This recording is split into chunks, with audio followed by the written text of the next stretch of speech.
Dear students, अपनों ने चट्टानों की जैविक प्रक्रिया से अपक्षय की प्रक्रिया को देख लिया था। उसके बाद में रासायनिक और भौतिक रह जाते हैं।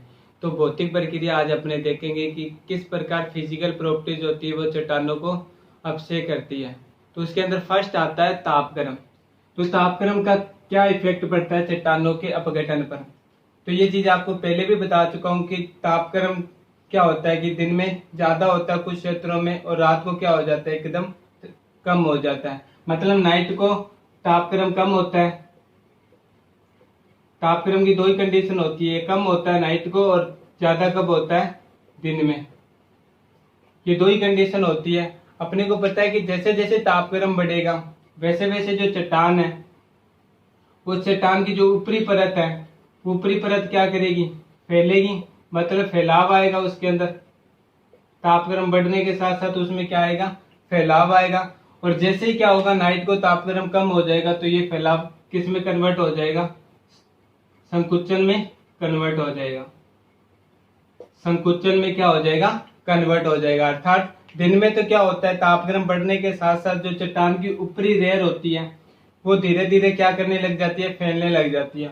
और नाइट को क्या होता है, जैसे ही तापक्रम कम हो जाता है तो जो फैली हुई चट्टान है वो क्या होने लग जाती है, सिकुड़ने लग जाती है। जैसे अपने को भी पता है कि गर्मियों में अपने को गर्मी लगती है तो अपने कैसे फैलाव करके सोते हैं, लेकिन जैसे ही सर्दी आती है अपने रजाई में संकुचित हो जाते हैं ना, मतलब सिकुड़ के सो जाते हैं। सेम उसी टाइप से यही होता है कि दिन में इनका तापक्रम बढ़ता है। तापक्रम बढ़ने के कारण इनकी जो ऊपरी रेयर होती है उनमें फैलाव आता है।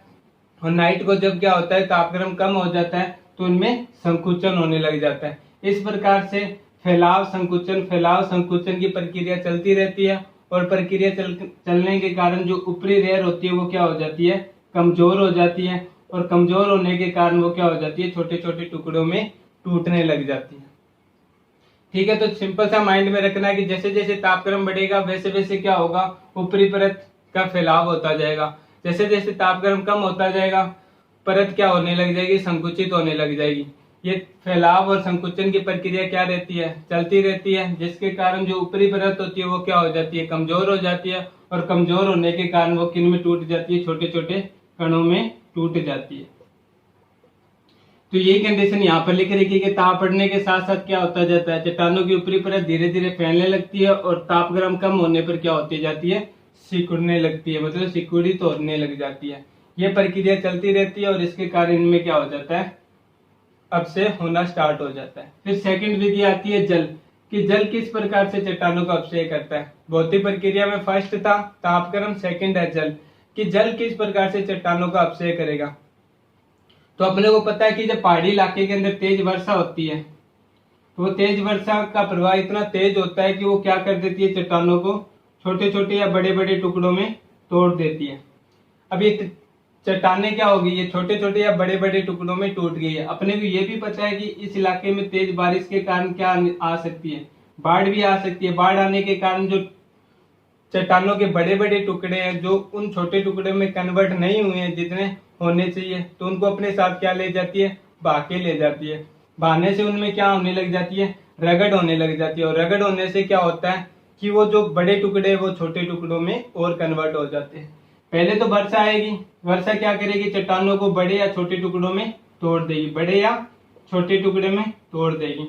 फिर अगर वर्षा बहुत तेज आ रही है, यानी कहने का मतलब पहाड़ी इलाका है और पहाड़ी इलाके पर क्या हो सकता है कि बाढ़ की भी स्थिति आ सकती है, तो वो क्या कर सकती है, बड़े या छोटे टुकड़ों को अपने साथ बहा के भी ले जा सकती है। और तेज बहाव के कारण इनमें क्या होता है, बड़े और छोटे टुकड़ों में घर्षण और रगड़ होता है। और घर्षण और रगड़ के कारण क्या हो जाती है, ये जो बड़े टुकड़े हैं वो और छोटे टुकड़ों में कन्वर्ट हो जाएंगे और ये छोटे टुकड़े और किस में हो जाएंगे, और बारीक कणों में परिवर्तित हो जाएंगे।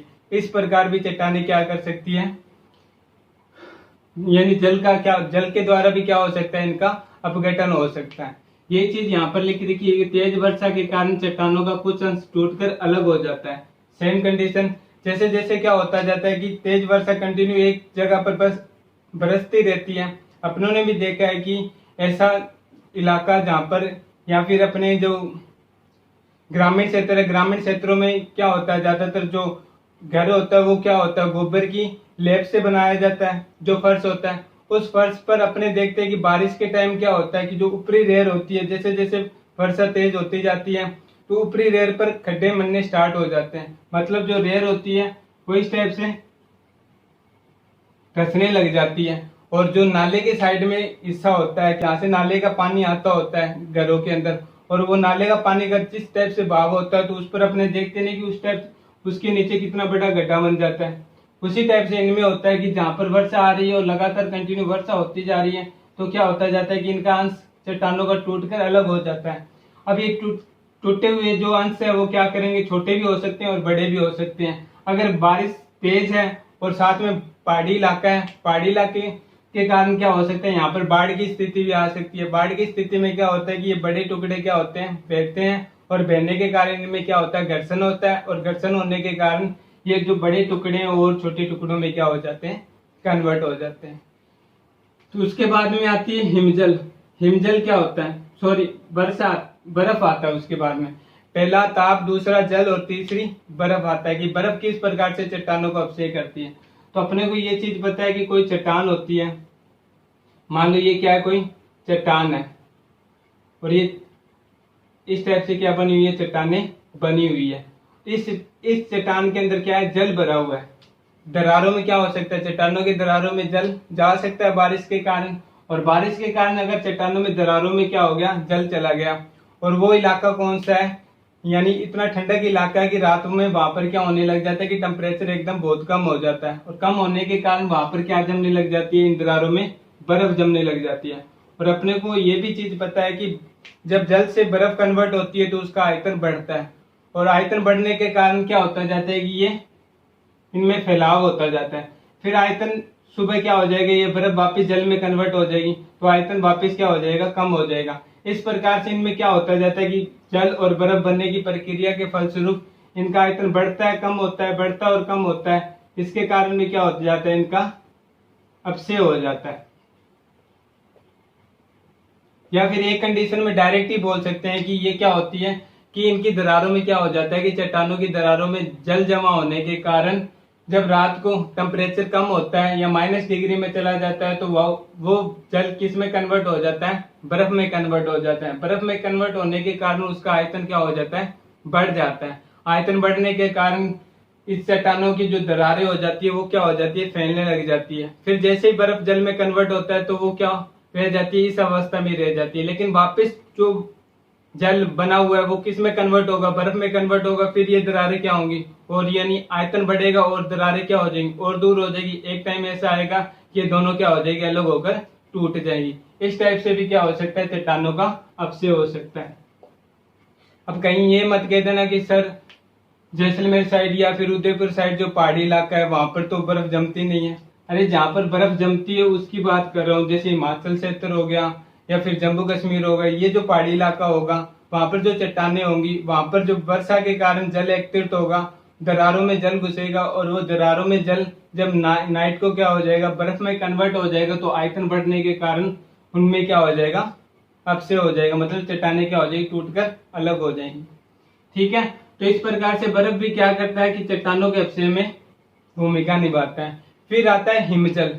हिमजल होता है क्या, तो अपनों ने ये चीज देखा होगा, फिल्मों में भी देखा होगा बहुतों ने, कि जो यानी बर्फ वाला एरिया होता है वहां पर क्या होता है कि बर्फ की एक बाढ़ सी आने लग जाती है, उसे हिमजल बोलते हैं। यानी जो बर्फ होती है वो खिसकने लग जाती है, अपने जो स्थान है वहां से खिसकने लग जाती है, और एक टाइप से धुआं सा लेकर चलती है, जिसे अपने क्या बोल सकते हैं, बर्फ की बाढ़ बोल सकते हैं। अगर बर्फ की बाढ़ टाइप से वो हिमजल चल रहा है तो अपने साथ में क्या होगा कि साथ में छोटे छोटे टुकड़े या बड़े बड़े चट्टानों के टुकड़े लेके चलेगा, जिसके कारण क्या होगा, चट्टानों का अपक्षय होगा, रगड़ पड़ेगी उन टुकड़ों में। रगड़ पड़ने के कारण उनका क्या होगा, अपक्षय होगा, और अपक्षय होने के कारण वो क्या हो जाएगी, छोटे टुकड़े और छोटे टुकड़े में कन्वर्ट हो जाएंगे, और बड़े टुकड़े और छोटे टुकड़ों में क्या हो जाएंगे, कन्वर्ट हो जाएंगे। तो इस प्रकार से हिमजल भी क्या होता है, चट्टानों के अपक्षय में भूमिका निभाता है। देखो हिमजल अपने साथ चट्टानों के बड़े बड़े टुकड़े लेकर बहता है, जिससे वह क्या होता है, दाब व रगड़ के साथ छोटे छोटे टुकड़ों में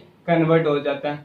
या फिर अपने ऐसे भी बोल सकते हैं कि जो बड़े टुकड़े अपने साथ चलेंगे तो वो क्या करते जाएंगे, जो चट्टानें होंगी उन चट्टानों पर रगड़ लगाते जाएंगे, और चट्टानों की जो ऊपरी लेयर होगी उससे क्या करते जाएंगे, कमजोर करते जाएंगे, और कमजोर करने के कारण फिर वापस क्या होगी, अगर हिमजल बहेगा तो वो कमजोर हुई रेत अपने साथ में क्या ले जाएगी, जो हिमजल होगा वो अपने साथ उनको भी क्या ले जाएगा, बहाकर ले जाएगा, जिसके कारण चट्टाने क्या हो जाएगी, टूटकर अलग हो जाएगी या उनका क्या हो जाएगा, अपक्षय हो जाएगा।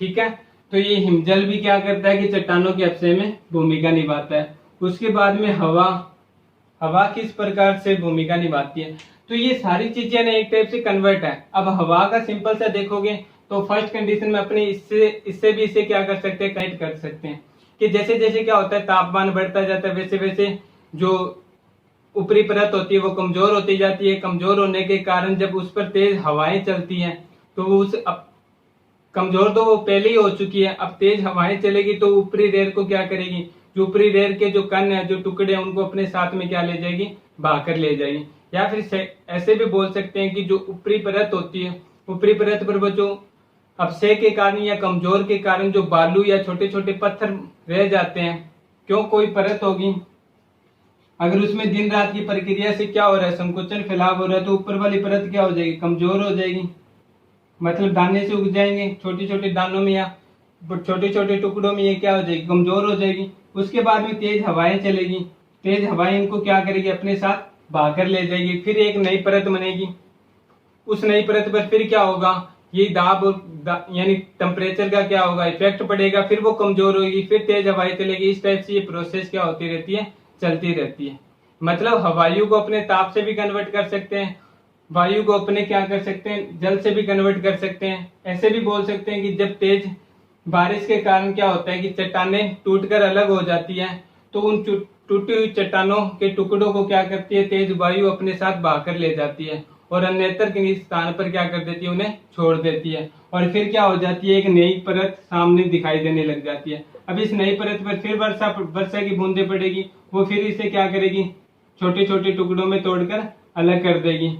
फिर तेज वायु चलेगी, तेज वायु इसके साथ क्या करेगी, इन छोटे कणों को ले जाएगी और एक साफ रेत वापस छोड़ देगी, और फिर वो प्रोसेसिंग इस प्रकार से क्या होती रहती है, चलती रहती है। तो वायु भी क्या करती है, चट्टानों के अपक्षय में भूमिका निभाती है।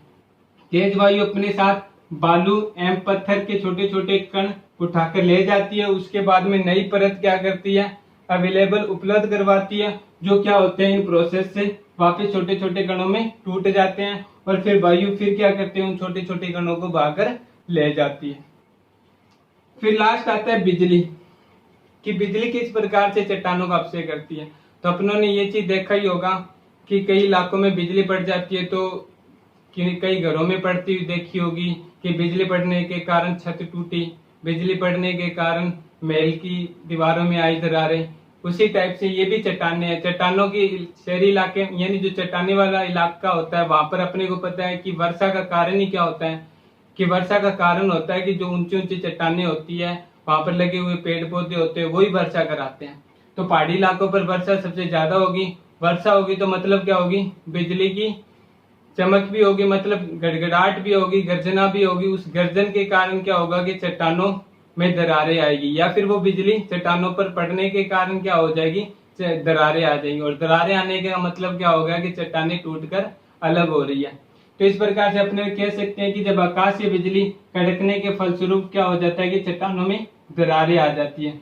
या फिर ऐसे भी बोल सकते हैं कि आकाशीय बिजली जब क्या होती है, चट्टानों पर गिरती है तो उनमें क्या कर देती है, दरारें ले आती है। फिर इन दरारों में क्या हो जाता है, जल भर जाता है। जल भरने के कारण बर्फ बनेगी, बर्फ बनने के कारण आयतन बढ़ेगा, आयतन बढ़ने के कारण इनका अपक्षय हो जाएगा। या फिर ऐसे भी बोल देंगे कि ताप बढ़ेगा, ताप बढ़ने के कारण जो चट्टानों में दरारें आई है तो वो दरारें क्या हो जाएगी, फैलेगी, सिकुड़ेगी, फैलेगी, सिकुड़ेगी, जिसके कारण इनका क्या हो जाएगा, अपक्षय हो जाएगा। ये सारी क्या थी, भौतिक प्रक्रिया थी। भौतिक प्रक्रिया के अंदर फर्स्ट था ताप, सेकंड था जल, थर्ड था बर्फ, फोर्थ था हिमजल, 5 था वायु और 6 था बिजली। ये 6 कारक है। 6 कारक में से कोई भी आपसे अगर 1 नंबर का हाफ नंबर का क्वेश्चन पूछे कि चट्टानों के अपक्षय में भौतिक कारक लिखिए, तो ओनली कारक लिखने हैं। अगर आपसे पूछ ले 2 नंबर का क्वेश्चन, तो सारा एक्सप्लेन करके बताना होगा कि इस टाइप से क्या होता है, अपक्षय होता है, एक पेज के अंदर। ठीक है। उसके बाद में आती है रासायनिक प्रक्रिया आती है कि रासायनिक प्रक्रिया से किस प्रकार से चट्टानों का अपक्षय होता है। तो वो थोड़ी सी 2-3 रिएक्शनें देख लेते हैं। तो रासायनिक अपघटन में या रासायनिक अपक्षय में फर्स्ट आता है जल अपघटन। फर्स्ट आता है जल अपघटन। जल अपघटन में क्या होता है? तो जल अपघटन का मतलब ये जल क्या होता है? जल का एक अणु होता है, उसका क्या होगा? H+ वह OH आयन में अपघटित होगा। अब ये H+ OH आयन क्या करेंगे? जो चट्टान होती है, चट्टानों के अंदर क्या पाए जाते हैं? खनिज पाए जाते हैं।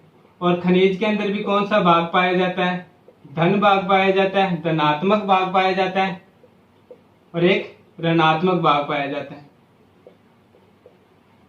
दो भाग पाए जाते हैं। अपने को भी पता है कि कोई यौगिक होगा, जैसे फॉर एग्जांपल तौर पर इसे मैंने क्या ले लिया? कैल्शियम सल्फेट ले लिया। जिसे क्या बोलता हूं मैं? कैल्शियम सल्फेट ही बोलता हूं इसे। तो कैल्शियम सल्फेट में क्या होता है? Cu2+ और SO4- होता है। मतलब एक तो क्या होता है? धनात्मक भाग, दूसरा क्या होता है? ऋणात्मक भाग। ये चीज होता है।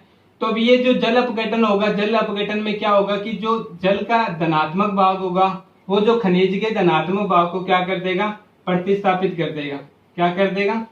प्रतिस्थापित कर देगा। प्रतिस्थापित करने के कारण क्या हो जाएगा कि ये चट्टाने का जो खनिज होंगे, चट्टाने मिलकर किससे बनी है? खनिजों से मिलकर बनी है। खनिज किस में कन्वर्ट हो रहा है? कोई दुर्बल खनिज के अंदर कन्वर्ट हो रहा है। दुर्बल खनिज के अंदर कन्वर्ट होने का मतलब कि चट्टानों में क्या हो रहा है? यानी चट्टाने क्या हो रही है? दुर्बल हो रही है। और चट्टाने जब दुर्बल हो रही है तो मतलब क्या हो रहा है कि ये प्रोसेसिंग उनके अपक्षय का प्रोसेस कर रहा है। मतलब ये जो प्रक्रिया चल रही है चट्टानों के अपक्षय में चल रही है। चट्टानों का अपक्षय का मतलब है कि चट्टानों का कमजोर होना, उसके बाद में टूटना, वो एक प्रक्रिया है। अपने को करना क्या है? चट्टानों को कमजोर करना। और वो कमजोर किस टाइप से हो रही है? जल अपघटन में क्या होता है कि जो जल अपघटन का धनात्मक भाग होता है, मतलब H+ आयन होता है, वो क्या करता है कि जो खनिज के धनात्मक भाग को क्या कर देता है? प्रतिस्थापित कर देता है। और प्रतिस्थापित करने के बाद में एक दूसरा खनिज बना लेता है, जो पहले वाले खनिज से क्या होता है? कमजोर होता है। कमजोर होने के कारण वो चट्टानों को क्या कर देता है? कमजोर कर देता है। कैसे? फॉर एग्जाम्पल के तौर पर जैसे KaSi3O8, इसे क्या बोलते हैं? ऑर्थोगैलेज बोलते हैं। ऑर्थोगैलेज बोलते हैं। जो क्या होता है कि चट्टानों में पाया जाता है। एक खनिज है, कौन सा? ऑर्थोगैलेज, जिसका सूत्र क्या? पोटेशियम, एल्यूमिनियम, सिलिकॉन की 3 और O की 8। ये क्या? ऑर्थोगैलेज का सूत्र है। अब ये क्या करेगा? जल के साथ अभिक्रिया करेगा। जल का मतलब H2O होता है ना, तो इसको मैं ऐसे भी दिखा सकता हूं HOH। अब ये H किसको प्रतिस्थापित कर देगा? इस K को प्रतिस्थापित कर लेगा और क्या ले लेगा? HAlSi3O8 प्लस में क्या निकाल देगा? KOH। अब ये जो ऑर्थोगैलेज था ये किस में कन्वर्ट हो जाएगा? इसको क्या बोलते हैं अपने? सिलिका मृत्तिका बोल देते हैं। इसे मृत्तिका बोल देते हैं। सिलिका मृत्तिका इसे क्या कर देते हैं? बोल देते हैं। ऑर्थोगैलेज जल अपघटन के द्वारा किस में कन्वर्ट हो रहा है? सिलिका मृत्तिका में कन्वर्ट हो रहा है। और ये सिलिका मृत्तिका में कन्वर्ट होना क्या दर्शा रहा है कि चट्टाने क्या हो रही है? दुर्बल हो रही है, कमजोर हो रही है। कमजोर होने के कारण क्या होगा? फिर वही भौतिक प्रक्रिया चलेगी, तेज वायु या तेज वर्षा होगी, जिसके कारण क्या हो जाएगा? इनका अपक्षय हो जाएगा। एक बार फिर से देखते हैं कि जल अपघटन में क्या होता है कि जल अपघटन वर्ड से संबंध है कि जल क्या करेगा? अपघटित करेगा। किसको अपघटित करेगा? खनिजों को करेगा। खनिजों को कैसे करेगा? तो जल के अंदर अपने को पता है एक तो होता है धनात्मक आयन, दूसरा होता है ऋणात्मक आयन। धनात्मक आयन का मतलब जिस पर चार्ज क्या हो? Positive charge. और ऋणात्मक आयन का मतलब जिस पर चार्ज कौन सा हो? Negative charge. अब ये धनात्मक आयन जो खनिज पाया जाता है चट्टान के अंदर, उस खनिज में भी क्या होता है? एक धनात्मक भाग होता है और एक ऋणात्मक भाग होता है। तो ये जो धनात्मक भाग है मतलब हाइड्रोजन आयन है, ये क्या करेगा? खनिज के जो धनात्मक भाग है उसको क्या कर देगा? प्रतिस्थापित कर देगा और एक नई खनिज का निर्माण करेगा। क्या करेगा? एक नए खनिज का निर्माण करेगा। अब ये नया खनिज क्या करेगा? जो पहले वाले खनिज है उसकी तुलना में क्या होगा? उस चट्टान की परत के अंदर क्या हो जाएगा? कमजोर हो जाएगा। मतलब सिंपल सा वर्ड ऐसे रखो कि ऑर्थोगैलेज से सिलिका मृत्तिका बन रही है। चट्टान की जो ऊपरी रेर है, ऊपरी रेर पर क्या पाया जा रहा है? ऑर्थोगैलेज पाया जा रहा है। ऑर्थोगैलेज का सिलिका मृतिका में कन्वर्ट होना क्या दर्शा रहा है, चट्टानों का अपक्षय दर्शा रहा है। ठीक है, क्योंकि ये जो ऑर्थोगेलेज है ये सिलिका मृतिका में कन्वर्ट हुआ है, तो ये सिलिका मृतिका क्या हो जाएगी, इतनी कमजोर हो जाए, इतनी और प्रोसेसिंग हो जाएगी। अपने ऐसे भी बोल सकते हैं कि ये सिलिका मृतिका क्या करेगी, HAlSi3O8। अब ये सिलिका मृतिका बनी है। अब अगर इस पर और क्या होगा, अगर जल की मात्रा और आ जाए इसके पास, तो ये क्या कर लेगी, बॉक्साइट में कन्वर्ट हो जाएगी। बॉक्साइट का सूत्र क्या होता है, Al2O3 डॉट 2 अणु जल के। ये बॉक्साइट में क्या हो जाएगी, कन्वर्ट हो जाएगी, और प्लस में क्या निकाल देगी, Si2O3। इस टाइप से कोई सिलिका मृतिका सिलिका ऑक्साइड निकाल देगी। मेनली अपने को ध्यान रखना है कि निकालेगी क्या, ये बॉक्साइड एस निकालेगी। ऑर्थोगेलेज था जो किसी भी प्रकार से क्या था, एक दृढ़ रूप से चट्टानों में दसा हुआ था। ऑर्थोगेलेज पर जल योजन की जल अपघटन की प्रक्रिया से किसमें कन्वर्ट हो गया, सिलिका मृतिका में कन्वर्ट हो गया। अर्थात इसका जो पोटेशियम आयन था वो किस हाइड्रोजन आयन से क्या हो गया, प्रतिस्थापित हो गया, और क्या यहाँ पर क्या निकल गया, पोटेशियम हाइड्रोक्साइड निकल गया। अब ये सिलिका मृतिका क्या होती है कि जल के साथ अत्यधिक क्रियाशील होती है, मतलब क्या कर लेती है, ये तो जल अपघटन का उदाहरण था, ये जल योजन का उदाहरण हो जाएगा। मतलब जल क्या कर रहे हैं, इसके साथ में ऐड होकर किस में कन्वर्ट हो रहा है, बॉक्साइड में कन्वर्ट हो रहा है। एल्यूमिनियम बॉक्साइड बोल सकते हैं इसे। बॉक्साइड में क्या हो रहा है, ये कन्वर्ट हो रहा है, और ये बॉक्साइड में कन्वर्ट होने का मतलब है कि जो सिलिका मृतिका बनी है वो जल के साथ भाव में जा रही है, और जाने के कारण क्या हो रहा है कि चट्टाने क्या हो रही है, अपक्षय हो रही है। ये कोई चट्टान थी, पहले इस पर क्या था, ऑर्थोगेलेज था। जैसे ही वर्षा हुई, वर्षा के कारण ये ऑर्थोगेलेज किस में कन्वर्ट हो गया, सिलिका मृतिका में कन्वर्ट हो गया। फिर और वर्षा हुई तो ये सिलिका मृतिका इस जल के साथ में क्या होने लगा, बहकर जाने लगा। क्यों, क्योंकि ये जल योजन की प्रक्रिया कर रहा है, जल के साथ संयोग कर रहा है, जल योजन की प्रक्रिया कर रहा है, और जल योजन की प्रक्रिया से ये क्या हो रहा है, इसके भाव के साथ जा रहा है, जिसके कारण क्या हो रहा है, चट्टानों का अपक्षय हो रहा है। चट्टानों का क्या हो रहा है, अपक्षय हो रहा है। तो आपको सिर्फ इतनी इनकी रिएक्शन ध्यान रखनी है, आगे ये प्रोसेसिंग नहीं देखनी कि किस प्रकार का इनका क्या हो रहा है, अपक्षय हो रहा है। तो इनकी प्रोसेसिंग में सिर्फ जल अपघटन में ध्यान रखना कि जो जल होगा वो खनिजों के जो धनात्मक और ऋणात्मक भाग होंगे उनको क्या करेगा, प्रतिस्थापित करेगा, और प्रतिस्थापित करके एक दूसरा खनिज का निर्माण करेगा, और वो दूसरा खनिज क्या होगा, दूसरे खनिज का बनना ही क्या दर्शाएगा, चट्टानों का कमजोर होना दर्शाएगा। तो ये तो जल अपघटन का उदाहरण था। दूसरा अपने जल योजन का उदाहरण देख लेते हैं कि जल योजन से किस प्रकार से अपघटन होता है। तो जल योजन में सेकंड रिएक्शन जल योजन की आती है।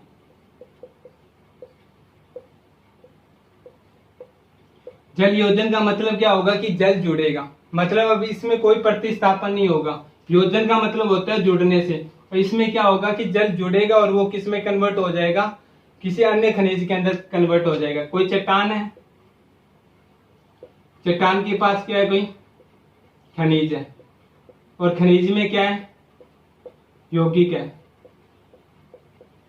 और यौगिक के साथ ये जल क्या करेगा, जुड़ेगा, और किसी अन्य यौगिक में क्या हो जाएगा, कन्वर्ट हो जाएगा। वो अन्य यौगिक क्या होगा, कोई खनिज ही होगा, और वो खनिज किस में होगा, चट्टान में ही होगा। ये प्रोसेसिंग होगी। देखते हैं, जैसे फॉर एग्जांपल ये अपने पास क्या था, कैल्शियम सल्फेट था, कैल्शियम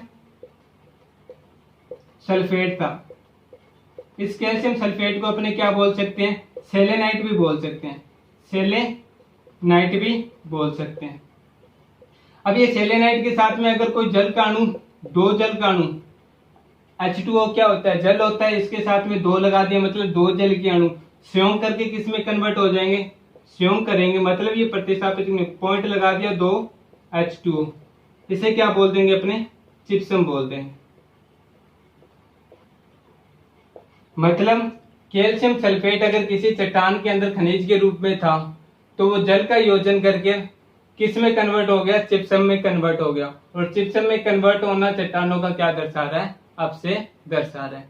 अर्थात चट्टानें क्या हो रही है, इससे कमजोर हो रही है। कोई चीज है, कई लगातार अगर उस पर पानी पड़ा रहे तो वो उसके कारण क्या हो जाती है, घुलने लग जाती है उसके अंदर, और घुलने के कारण अपने को पता है कि उसकी जो घुल रही है तो मतलब उसकी जो ऊपरी लेयर है वो क्या हो रही है, कमजोर हो रही है, और कमजोर होने के कारण क्या हो रही है, टूट रही है। और टूटने की प्रक्रिया क्या है, अपक्षय होना दर्शा रहा है। ठीक है, तो ये चीज ध्यान रखना कि कैल्शियम सल्फेट जल के अणु के साथ में अभिक्रिया करके किस में कन्वर्ट हो रहा है, जिप्सम में कन्वर्ट हो रहा है। और एक आपको दूसरा एग्जांपल पहले भी करवाया हुआ था कि हिमेटाइड होता है, लाल हिमेटाइड होता है, वो जल का संयोजन करके किस में कन्वर्ट हो जाता है, पीले लिमोनाइट में कन्वर्ट हो जाता है। जैसे फॉर एग्जांपल वापस देख लो इसे, Fe2O3, इसे क्या बोलते हैं, लाल हिमेटाइड बोलते हैं, हिमेटाइड बोलते हैं। अगर ये जल के साथ क्या करेगा, संयोग करेगा, दो अणु जल के ले लेता हूं, Fe2O3 डॉट में दो अणु जल के, ये किस में कन्वर्ट हो जाएगा, पीला लिमोनाइट बोलेंगे, अब इसे लिमोनाइट बोलेंगे। मतलब जो लाल हिमेटाइड था अपना, वो जल का संयोग करके किस में कन्वर्ट हो रहा है, पीला लिमोनाइट में कन्वर्ट हो रहा है। और पीले लिमोनाइट में कन्वर्ट होना ही क्या दर्शा रहा है, चट्टानों का अपक्षय दर्शा रहा है। ठीक है, तो जल अपघटन और जल योजन में ये दो चीजें ध्यान रखना, और बाकी की जो रिएक्शन है वो अपने कल देखेंगे। Thank you.